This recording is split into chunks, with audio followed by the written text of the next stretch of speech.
Yahobu, Bapak Ibu Pendeta, Sinenge, Majelis dan warga Gereja Amin, ini adalah channel YouTube Sinode Gereja Amin. Karena itu, bagi yang mencintai Gereja Amin, tontonlah, subscribe, like, dan bagikan. Gereja Amin yang tangguh, mandiri, dan peduli. Tuhan Yesus memberkati.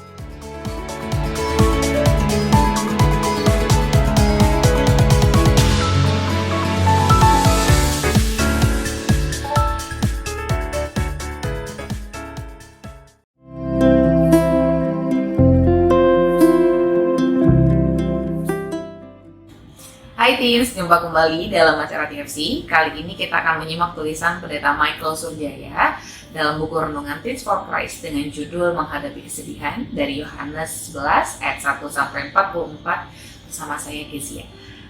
Sebelum kita merenungkan firman Tuhan, mari kita bersatu dalam doa. Ya Bapa, kami bersyukur karena Engkau selalu mengenal setiap kehidupan anak-anak-Mu.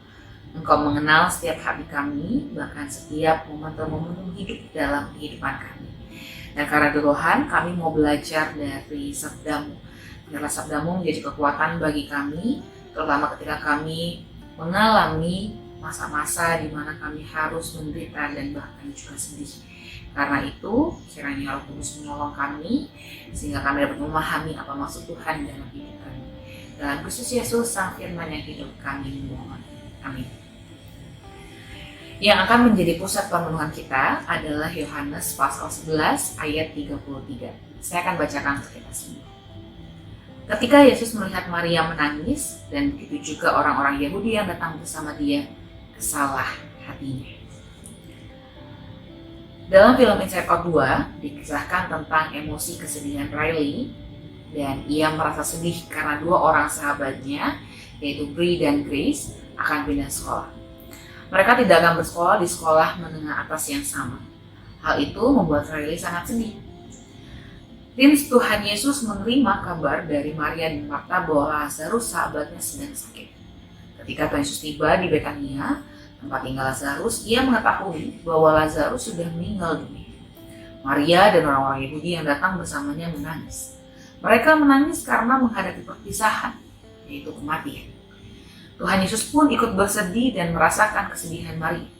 Bahkan, Yesus pun menangis di ayatnya yang ke-35. Dengan kata lain, Maria, Tuhan Yesus, dan sahabat-sahabat Lazarus lainnya menghadapi kesedihan dan menangis bersama-sama.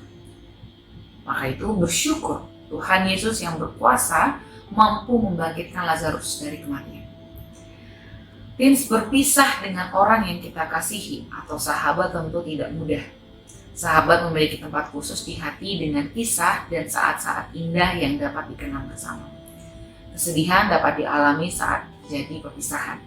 Misalnya, karena kamu dan sahabat kamu harus berpindah sekolah atau tempat tinggal. Kesedihan juga dapat terjadi saat orang tuamu mungkin meninggal dunia atau bercerai. Selain itu, kesedihan juga bisa menyergapmu ketika kamu mengalami putus cinta atau berpisah dari pacarmu. Kesedihan jangan dipendam. Jika kita memendam kesedihan, kita akan mengalami kesesakan. Karena itu, hadapilah kesedihan dengan menangis. Baik laki-laki maupun perempuan sangat boleh untuk menangis. Menangis dan bersedihlah secukupnya hingga kamu merasa lega dan tenang.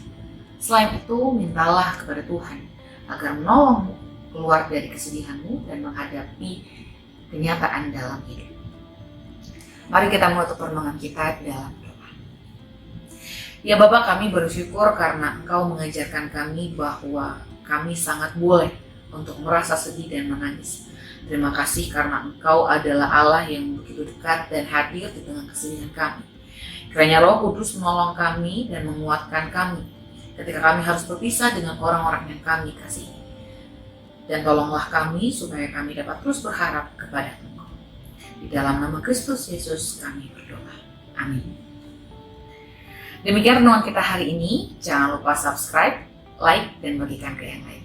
Tuhan Yesus memberkati.